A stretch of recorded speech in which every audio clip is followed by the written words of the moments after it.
Very good morning, my dear friends. So the news is out. Tamil Nadu is celebrating the announcement by the superstar Rajinikanth about starting of the political party beginning from January 2021. It was a long-awaited decision and announcement. And I'm so happy that he has chosen to finally make it clear to the public that he is going to be available as an alternative to the current available set of absolutely standardless, principle-less, policy-less set of parties which have been exploiting Tamil Nadu for the last more than 5-6 decades. I think as much as there is a joy about Rajinikanth announcing the party and the decision to contest the election, I think the public should not get carried away by this saying that, okay, therefore we can vote for somebody and then he'll automatically bring in change. I think what's very important is what he has talked about. We got to change everything. So where does this change actually begin and who has got to change? I think fundamentally this change is possible if the attitude of the voters changes. And who's the voter? You and me. So I think the change needs to begin with us.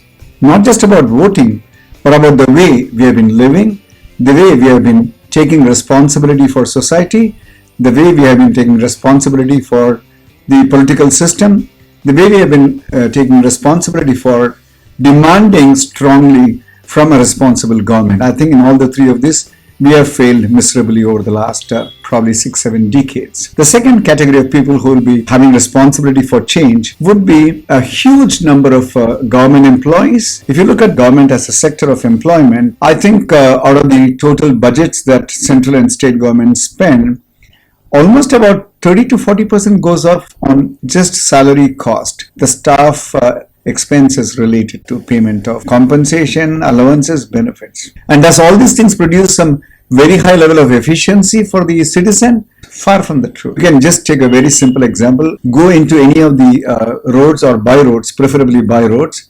And if you can identify in the city of Chennai 200 meters of road without any problem, which have not been either dug up or in dishevel or badly organized or which are not dumped with garbage, any road, by road, for 200 meters, if we can identify, I'll stop making my motivational videos.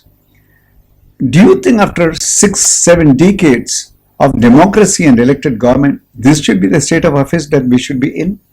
I live in a very good locality called Kottivakam, and we've been here for the last more than 12 years. And there are people who have been here for the last more than 20 years. And I think the citizens out here maintain their own private, kind of compounds and holdings very, very well. But this is part of Chennai Corporation. And till now, for all these citizens paying the taxes regularly, month after month, kind of making sure that their electricity bill is paid, their water tax is paid, that their, corporation tax is paid annually. So far, no sewage system. So far, no straight drinking water system supplied by the municipal corporation. What are we paying the taxes for? Is this what we need to be running a government for? Is this the level of inefficiency? Right now, if you walk through this particular place, I'm talking about Kottivakam, the Kottivakam-Kuppam road, you will find 4-storied buildings which are constructed right on the road. And these are new constructions. Who is giving them permission? Who is allowing this? Is there a question of FSI? For honest people like us, even for very, very unintended, small little missing out, they will come with a lot of hue and cry. But here are serious violations. Nobody cares.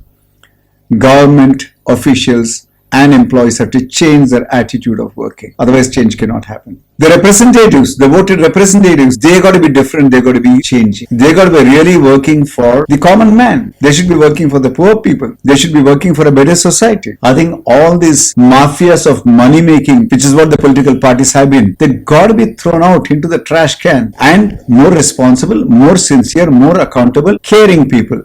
So I think people who get elected need to have this transformation in them to be focused only on one thing, and that is society development, Tamil Nadu development, India development in every possible way, whether it's in terms of health, in terms of hygiene, in terms of water management, in terms of managing the environment, managing the greeneries, infrastructure. We all have responsibilities as citizens, government officials have responsibilities, and the policy makers, the elected representatives have responsibilities. Then comes, of course, the most important thing, the party and, of course, the elected representatives of the parties who will be holding the offices of the ministers. There I'm fairly confident that Mr. Rajinikanth will set new standards, but all the same, a reminder is that they cannot be like the previous power-mongering kind of politicians anymore. They got to be different. They've got to be dedicated, they've got to be disciplined and completely committed to one thing, the welfare of the people. Let's look for this total change. To change, we need to change everything. Goodbye.